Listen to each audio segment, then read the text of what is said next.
देख रहे हैं पहाड़ टीवी और मैं हूं आपके साथ स्मिता पटवार। चलिए रुक करेंगे उत्तराखंड की तमाम बड़ी खबरों का, लेकिन उससे पहले एक नजर आज की हेडलाइंस पर।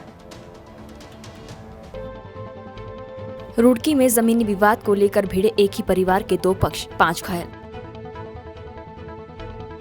धूमधाम से मनाया गया देवरिया ताल महोत्सव, भगवान श्री कृष्ण की झांकियां रही आकर्षण का केंद्र। बरसात के चलते कॉर्बेट की 240 सफारियां निरस्त, बैरंग लौटे पर्यटक। टिहरी में मलबे में जिंदगी तलाशते रहे ग्रामीण, दिन भर नहीं पहुंची बचाव टीम। मसूरी देहरादून मार्ग भट्टा गांव के पास भारी भूस्खलन होने से रहा बंद, रात को सड़क को किया सुचारू। 19 अगस्त की देर रात को भारी बारिश और सौंग नदी में आई बाढ़ से क्षेत्र में भारी तबाही हुई। इस बाढ़ ने जहां पुल की अप्रोच का 40 मीटर हिस्सा नदी में बहने से पुल का संपर्क पूरी तरह से टूट गया, तो वहीं कई लोगों की जान भी गई। क्षेत्र के ग्रामीणों का कहना है कि अगर पुल अप्रोच टूटने की जांच हुई तो फिर PWD और वन विभाग के अधिकारी नपेंगे, क्योंकि गाँव वालों के बताने के बावजूद पुल की देखरेख में लापरवाही बरती गई, जिस कारण सौंग नदी के पुल का काफी बड़ा हिस्सा बाढ़ की भेंट चढ़ गया। रायपुर मार्ग के बीच में जो एक सौंग पुल है, ये पुल अचानक रात गिर गया और हमारा मानना क्या, पूरे क्षेत्र के जनप्रतिनिधियों का मानना भी ये और ये चर्चा का विषय भी है कि ये पुल बचा जा सकता था।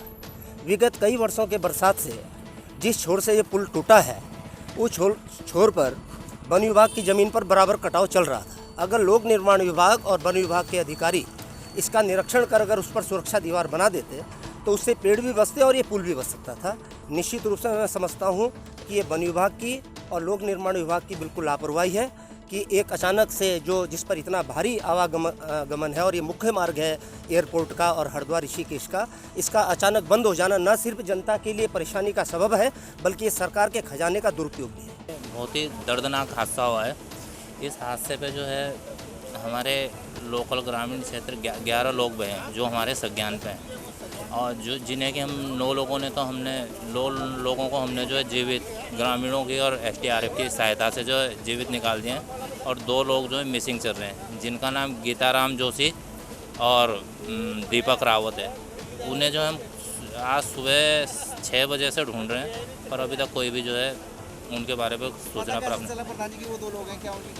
जी उनके साथ जो है उनके साथी बैठे हुए थे। जैसे गीताराम जोशी जी के साथ तो उनका बेटा बैठा हुआ था, उन्होंने हमें बताया कि मेरे पापा भी मेरे साथ थे, और वो जो कहीं गाड़ी से निकल। जनपद रुद्रप्रयाग के प्रसिद्ध पर्यटक स्थल देवरिया ताल में देवरिया ताल महोत्सव धूमधाम से मनाया गया। इस दौरान ऊखीमठ क्षेत्र के 3 स्थानों से पहुंचे श्री कृष्ण की झांकियां भक्तों के आकर्षण का केंद्र रही। इस अवसर पर महिला मंगल दल और स्कूली बच्चों ने रंगारंग सांस्कृतिक कार्यक्रमों से देर रात तक समा बांधे रखा। देवरिया ताल मेला जो है संपन्न हो गया है। बहुत बढ़िया मेला रहा है। हमारी 3 उप समितियाँ हैं, मनसूना, ऊखीमठ और सारी।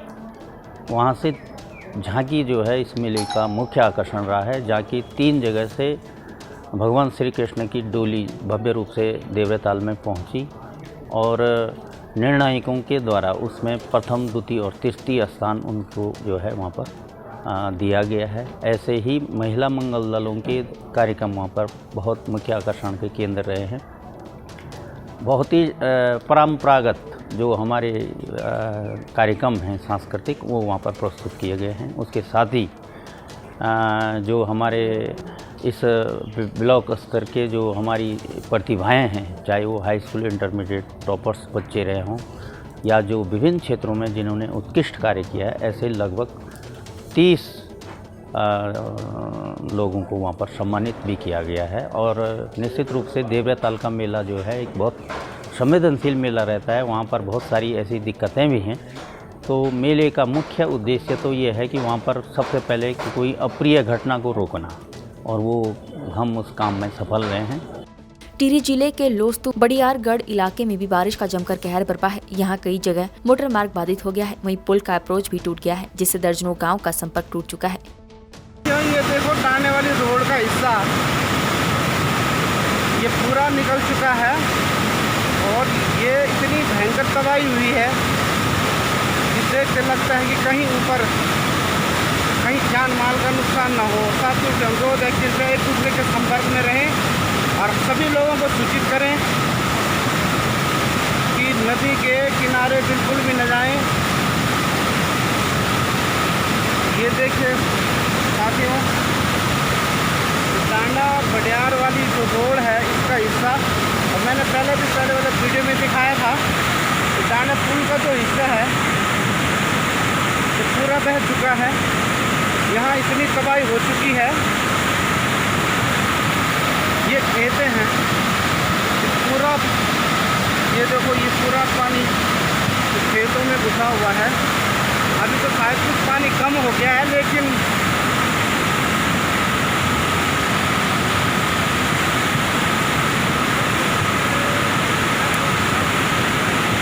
ये देखिए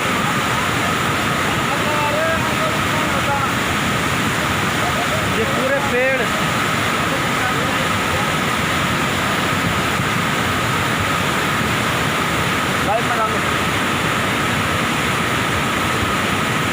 ये दोनों पुल क्षतिग्रस्त हो चुके हैं। कांडा वाला पुल का हिस्सा भी, और जो ये छाती वाला पैदल पुल था इसका हिस्सा भी पूरा बह चुका है।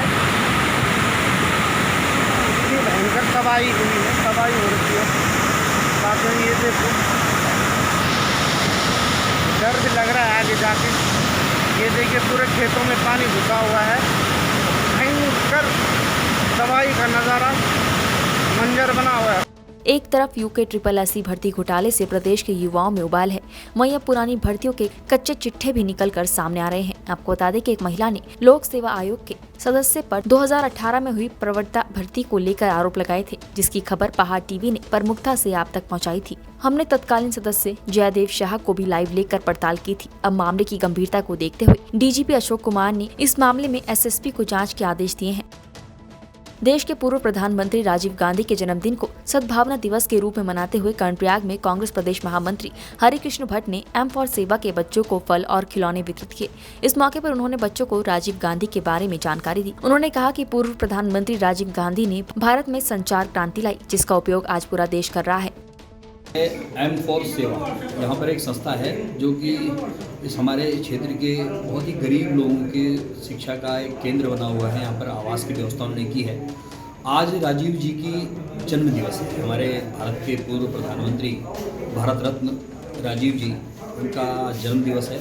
उसके उपलक्ष्य में हम उसके सद्भावना दिवस के रूप में मनाते हैं। तो आज हम ही सभी साथियों ने फैसला किया कि हम आज उन लोगों के, उन बच्चों के बीच में मनाएं जो समाज के अंतिम पायदान में खड़े हैं।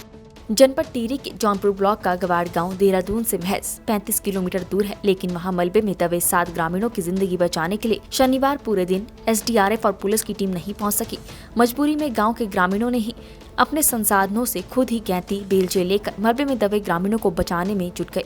गांव तक आने के रास्ते बंद होने के कारण SDRF और पुलिस की टीम शनिवार शाम को गांव पहुंची, जबकि ग्रामीणों ने शनिवार सुबह 7 बजे ही आपदा नियंत्रण कक्ष और प्रशासन को गांव में 7 ग्रामीणों के मलबे में दबे होने की सूचना देकर हेलीकॉप्टर से गांव में बचाव टीम भेजने की मांग की थी। शनिवार को पूरे दिन पुलिस और SDRF टीम गवाड़ गाँव नहीं पहुँच पाई। गाँव तक आने के रास्ते क्षतिग्रस्त होने के कारण टीम को पैदल ही गाँव का सफर तय करना पड़ा। ऐसे मुश्किल वक्त में मलबे में दबे 7 ग्रामीणों को बचाने के लिए गवाड़ गांव के ग्रामीणों के पास खुद बचाव करने के अलावा कोई चारा नहीं था। चमोली के विकासखंड पोखरी के राजकीय इंटर कॉलेज गोदली में 5वें दिन आंदोलनकारियों का समर्थन देने पूर्व कैबिनेट मंत्री और बद्रीनाथ विधायक राजेंद्र भंडारी और जिला पंचायत अध्यक्ष रजनी भंडारी पहुंचे। वहीं लगातार हो रही उपेक्षा के चलते कल भूख हड़ताल शुरू हुई थी, जिसके बाद कल शिक्षा विभाग चमोली के द्वारा अभिभावकों को मनाने का प्रयास किया गया। बाकायदा एक लेटर भी जारी किया गया था, जिसमें रूटीन व्यवस्था के तहत शिक्षकों की अस्थायी नियुक्ति की जा रही थी, जिसको लेकर तमाम अभिभावक संतुष्ट दिखे और कल भूख हड़ताल को समाप्त कर दिया गया। वहीं क्षेत्रीय जनता का कहना है कि यदि लिखित आश्वासन के बाद भी अगर शिक्षा विभाग तैनाती नहीं करेगा तो एक विशाल आंदोलन देहरादून में शिक्षा मंत्री के आवास पर किया जाएगा। नाम राकेश सिंह बटवाल है। मैं गोदली स्कूल में अमर अनशन पर बैठा था। यहाँ पर मास्टर अभिभावक प्रधानाचार्य का अभाव था और यहाँ पर आश्वासन मिल गया शिक्षा अधिकारी से, तो हम अमर अनशन राजेंद्र भंडारी के माध्यम से सभी लोगों ने निर्णय लेकर के इस समय विराम दे दिया है। और उसके बाद अगर थोड़ा भी ढिलाई हुई तो अनदेखी हुई तो हम बिल्कुल दोबारा जो है अमरण अनशन पर मरने और मिटने के लिए मजबूर हो जाए। आंदोलन ये जो है टूटा नहीं है, इसको हम विसर्जन कर रहे हैं आज के लिए। जी। आंदोलन तो आगे भी जारी रहेगा जी। क्योंकि हमारी जो ये व्यवस्था हुई ये नितांत अस्थायी है। जी। अस्थायी व्यवस्था के भरोसे कैसे चल पाता है ये तो समय बताएगा। हम इसमें लगातार प्रबंधन समिति विद्यालय की जो है मॉनिटरिंग करती रहेगी। जी। और हमने ये बीड़ा उठाया कि अगर हमारे विद्यालय में जो ये सरकारी आश्वासन दिया गया है इसमें थोड़े से भी हीला हवाली हुई, हमारे बच्चों का भविष्य अधर में फिर पढ़ना शुरू हो गया, तो हम तुरंत हमारी जो आंदोलन समिति है यहाँ पे फिर बैठेगी।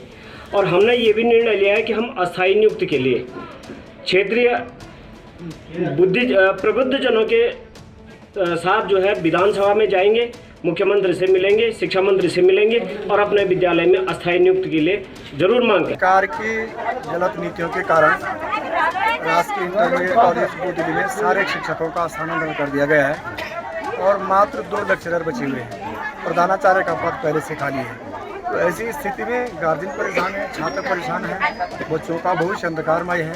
तो लोगों को तो हड़ताल तो करना ही करना था और आगे भी करेंगे। अगर शिक्षकों की व्यवस्था ठीक से नहीं होगी तो लोग आगे भी हड़तालें जारी करेंगे। और मैंने देखा सरमौला का वही हाल है, अन्य कॉलेजों में जाओ तो उनके वही हाल है। तो मैं कह रहा हूँ कि दुर्गम विद्यालयों से स्थानांतरण तो हो जा रहे हैं और दुर्गम विद्यालयों में शिक्षकों की नियुक्तियाँ तैनातियाँ कौन करेगा? सरकार क्यों हाथ पे हाथ धरे बैठी हुई है?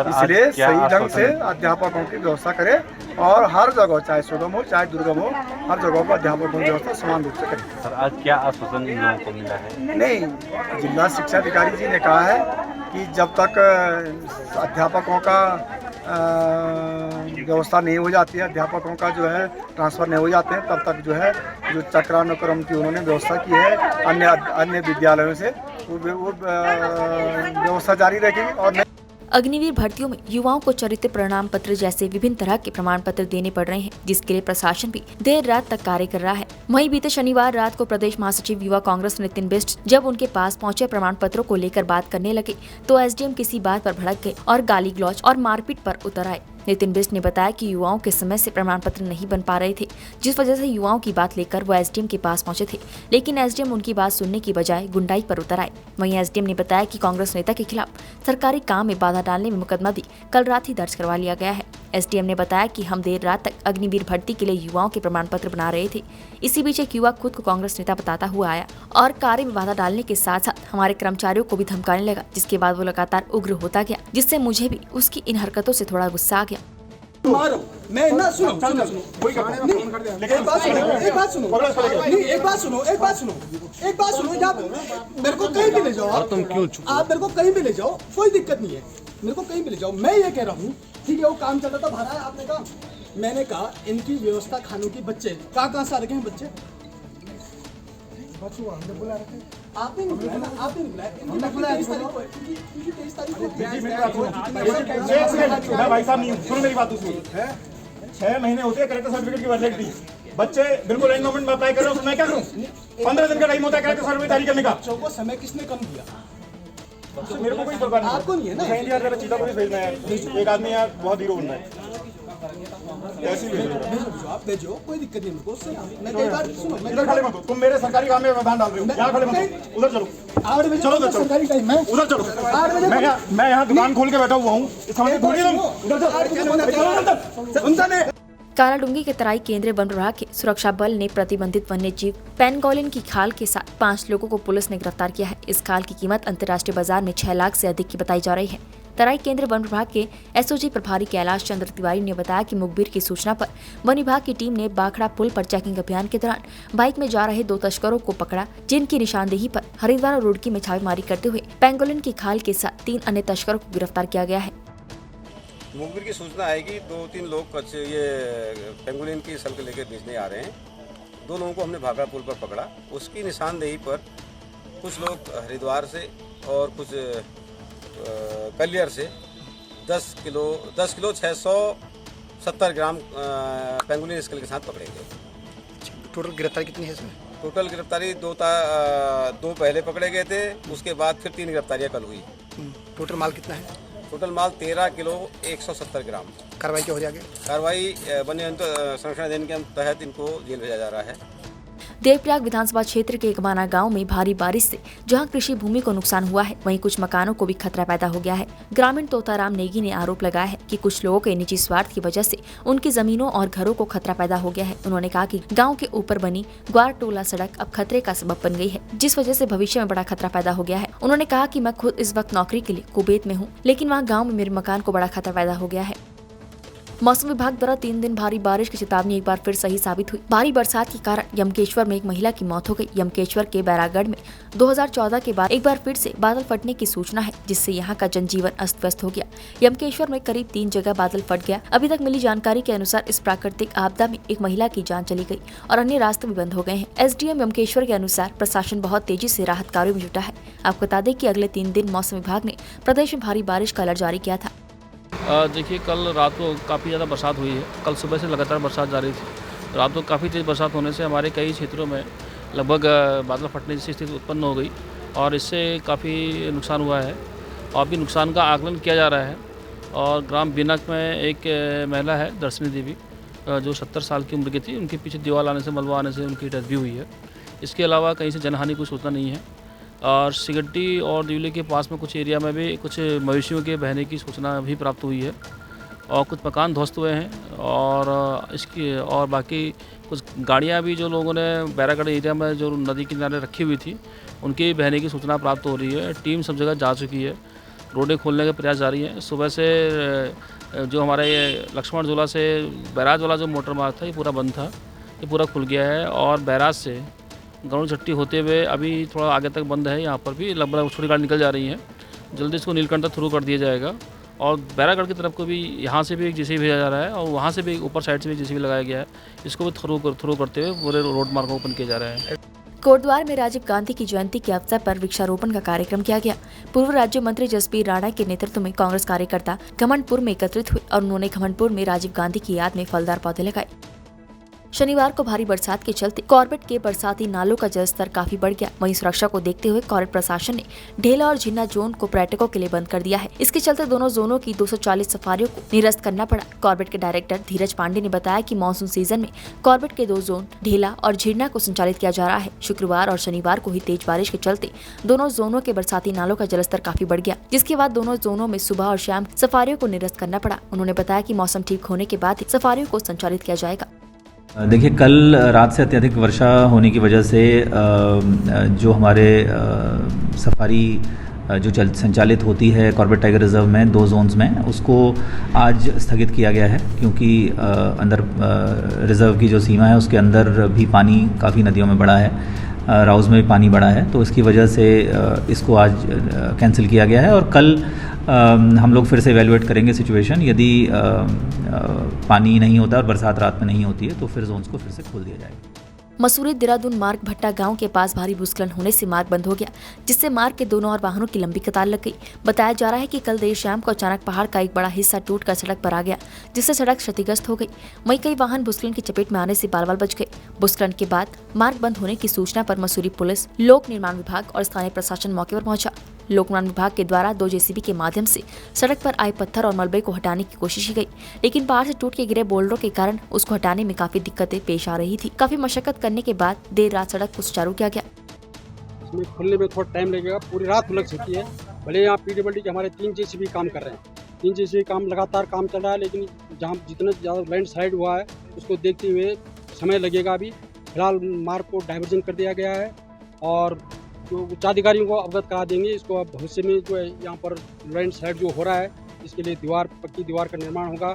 जैसा कि अभी गलोगी में भी कल बाधित हो गया था, मार्ग बाधित हुआ था, वहाँ पर भी जो है JCB से हमने मार्ग को खुला दिया था, सुचारू रूप से मार्ग हो गया, वहाँ पर चालू है। लेकिन यहाँ पर अभी टाइम लगेगा क्योंकि अब बहुत ज़्यादा लैंडस्लाइड हुई है। रुड़की के भगवानपुर थाना क्षेत्र के सिकरोड़ा गांव में एक ही परिवार के 2 पक्ष आपस में भिड़ गए। देखते ही देखते दोनों पक्षों में पथराव होने लगा, जिसमें दोनों पक्षों के 5 लोग घायल हो गए। सूचना पर पहुंची पुलिस ने मुश्किल मामला शांत कराया और घायलों को रुड़की सिविल अस्पताल में उपचार के लिए भर्ती कराया है, जहां पर सभी घायलों का उपचार चल रहा है। वहीं पुलिस ने झगड़ा कर रहे लोगों में से 4 लोगों को हिरासत में लिया है। हालांकि अभी तक किसी भी पक्ष की तरफ से तहरीर नहीं दी गई है। आपको बता दें कि भगवानपुर थाना क्षेत्र के सिकरोड़ा गाँव निवासी रफीक की साल 2018 में मौत हो गई थी। मृतक रफीक के पास खेती की 36 बीघा जमीन थी। रफीक ने अपने तीनों बेटों सुलेमान, अतीक और शफीक के नाम 9-9 बीघा जमीन की हुई है। वहीं 9 बीघा जमीन की देखभाल रफीक के बड़े भाई करते हैं, जो कि रफीक के नाम है। रफीक के बेटे अतीक का आरोप है कि उनका बड़ा भाई सुलेमान उनकी जमीन पर कब्जा करना चाहता है, जिसके चलते उनके साथ कई बार मारपीट भी कर चुका है। आरोप है कि शनिवार की सुबह भी उनके भाई ने उनके ऊपर हमला किया है, जिसमें दोनों पक्षों की तरफ से लाठी डंडे और पथराव हुआ है। आज के दौर में पर्यावरण के लिए सबसे बड़ा खतरा प्लास्टिक है और इसके उपयोग को पूरी तरह बंद करने के लिए बाबा केदार के धाम से अभियान की शुरुआत हो चुकी है। केदारनाथ धाम में ये कार्य बड़े स्तर पर किया जा रहा है और अब ये अभियान पूरी केदार घाटी और प्लास्टिक मुक्त करने की दिशा में आगे बढ़ने लगा है। आपको बता दें कि प्लास्टिक उन्मूलन अभियान की शुरुआत प्रशासन और रिसाइकिल कंपनी ने केदारनाथ धाम से की। लगभग 3 महीने से भी अधिक समय पहले से केदारनाथ धाम में पानी की बोतलों पर QR कोड लगाकर इन्हें एकत्रित करने की पहल की गई, जो अब व्यापक स्तर पर धरातल पर चल रही है। इस मुहिम के तहत जो भी व्यक्ति QR कोड वाली बोतल खरीदता है, उसे खाली होने के बाद वापस लौटाने पर 10 रुपए का बोनस मिलता है। इसलिए यह स्कीम लोगों को बेहद आकर्षित कर रही है। सिद्धांत है पॉल्यूटर्स पे प्रिंसिपल, यानी जो गंदगी करता है उसके ऊपर एक प्रकार का दंड हो। तो QR कोड हमारा तकनीकी बेस्ड एक इंटरवेंशन है, जिसमें गुप्तकाशी से लेकर केदारनाथ तक हमने समस्त प्लास्टिक की बोतलों पे एक कोड लगाया है, QR कोड लगाया है, जिसकी एक धनराशि तय की गई है। और जो व्यक्ति उस QR कोड वाले बोतल को लेगा, अगर उसे वो चयनित स्थान पे अगर वापस नहीं पहुंचाता है तो उसके ऊपर वो पैसे की एक पेनल्टी पड़ेगी। और इस प्रकार से हम यहाँ पे कूड़ा प्रबंधन केदारनाथ में करेंगे। बैरीनाथ क्षेत्र में आठू पर्व की धूम रही। रायआगर के सेम मंदिर में आठू पर्व पर पिछले वर्ष के भांति इस वर्ष भी भव्य मेला लगा। मंदिर में नवरात्रियों के दौरान छोलिया के साथ देव डांगरों ने आशीर्वाद दिया। नवरात्रि को देखने के लिए सैकड़ों की संख्या में लोग पहुंचे थे। मेले में दूर दराज क्षेत्रों से पहुंचे लोगों ने जमकर खरीदारी की। वहीं छोड़ा छाछरी का आयोजन भी किया गया। उत्तराखंड में बारिश का दौर जारी है। बीते दिन हुई भारी बारिश से नदी नाले उफान पर हैं और जनजीवन अस्त व्यस्त हो गया है। वहीं अमकेश्वर ब्लॉक के मोहनचट्टी में अरानियम रिजॉर्ट में कुछ लोगों के फंसे होने की सूचना पर SDRF rescue team SI Sachin Rawat के नेतृत्व में तत्काल मौके पर पहुंची। साथ ही SDRF टीम ने फंसे सभी लोगों का सकुशल रेस्क्यू किया। पूरे प्रदेश के साथ ही विकासखंड मुनस्यारी में भी कांग्रेस कार्यकर्ताओं ने विधायक प्रतिनिधि ईश्वर सिंह कौरंगा और प्रदेश कांग्रेस कमेटी के सदस्य मनोहर सिंह टोलिया की अध्यक्षता में मुनस्यारी बस स्टेशन में एकत्रित होकर भारत के पूर्व प्रधानमंत्री स्वर्गीय राजीव गांधी की जयंती मनाई। उत्तरकाशी के तहसील मोरी के आराकोट, मोलडी, टिकोची, बरनाली, जागता, चिम्वा आदि गांव में मानसून वर्षा और अतिवृष्टि से हुई क्षति का क्षेत्रीय विधायक दुर्गेश लाल और जिलाधिकारी अभिषेक रोहेला ने शनिवार को स्तरीय निरीक्षण का जायजा लिया। निरीक्षण के दौरान विधायक ने मलाना गांव के पास गदेरे से हो रही भूमि कटाव और खतरे को देखते हुए सुरक्षात्मक कार्य करने के निर्देश EE सिंचाई को दिए। जैसा कि मेरा क्षेत्र भ्रमण चल रहा है और भ्रमण के दौरान अनेक समस्याएं लोगों द्वारा बताई गई हैं। इसमें यह पता लगा है कि अभी सेब की फसल के निकलने का समय है और मार्ग जगह जगह पर क्षतिग्रस्त हो जाते हैं या मलबा आने से अवरुद्ध हो जाते हैं। तो इन स्थानों पर JCB से लगातार काम चल रहे हैं, जिनसे खुलवाया जा सके मार्गों को, और बीच बीच में गाड़ियाँ भी निकलवाई जा रही हैं। और इसके अतिरिक्त कुछ कार्य ऐसे हैं जो 2-3 वर्ष पूर्व जो एक आपदा आई थी उसके समय में वो क्षतियाँ हुई थी और उनकी स्वीकृतियाँ कुछ कामों की हुई हैं और वो काम होने बाकी हैं। और शेष जहाँ पे अभी कमियाँ पाई गई हैं, संबंधित विभागों को निर्देश दिए गए हैं। आज मेरे क्षेत्रीय भ्रमण कार्यक्रम, जिसमें कि उत्तरकाशी के जिलाधिकारी महोदय भी साथ हैं और साथ साथ पूरे जितने भी जिले के जो विभाग हैं, आप PWD जितनी भी निर्माण एजेंसियाँ और साथ साथ के जो आपके खाद्य विभाग से लेकर के आपके जल संस्थान, सिंचाई, तमाम सभी फॉरेस्ट, सारे विभाग जो है आज जो है साथ थे, सभी अधिकारी साथ थे। और जब इस क्षेत्र में जो हाराकोट बंगाण है और आपका देख सकते हैं आप तीनों पट्टियों में मासमोर हो गया, आपकी कोठीगाड़ हो गया, पिंगल पट्टी, और यहाँ जब 2019 में जो है एक भीषण आपदा आई थी, उस दौरान यहाँ पे बहुत जनहानि भी हुई थी। और साथ साथ यहाँ जो परिसंपत्तियाँ हमारी, या वो गवर्नमेंट स्ट्रक्चर हो या प्राइवेट स्ट्रक्चर हो, यहाँ के बगीचे हो गए, यहाँ के लोगों का जीवन यापन का जो है सारा संसाधन सब अस्त व्यस्त हो गए थे।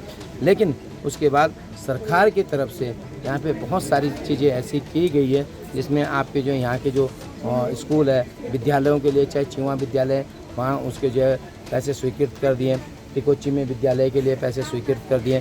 साथ साथ यहाँ पे कम से कम जो आप कम से कम 5-6 जगह ऐसा था जहाँ पे 10 से 15 करोड़ का जो है सिंचाई विभाग ने जो है प्रोटेक्शन के लिए पैसे स्वीकृत हुए, काम चल रहे हैं और कई पुल भी बने।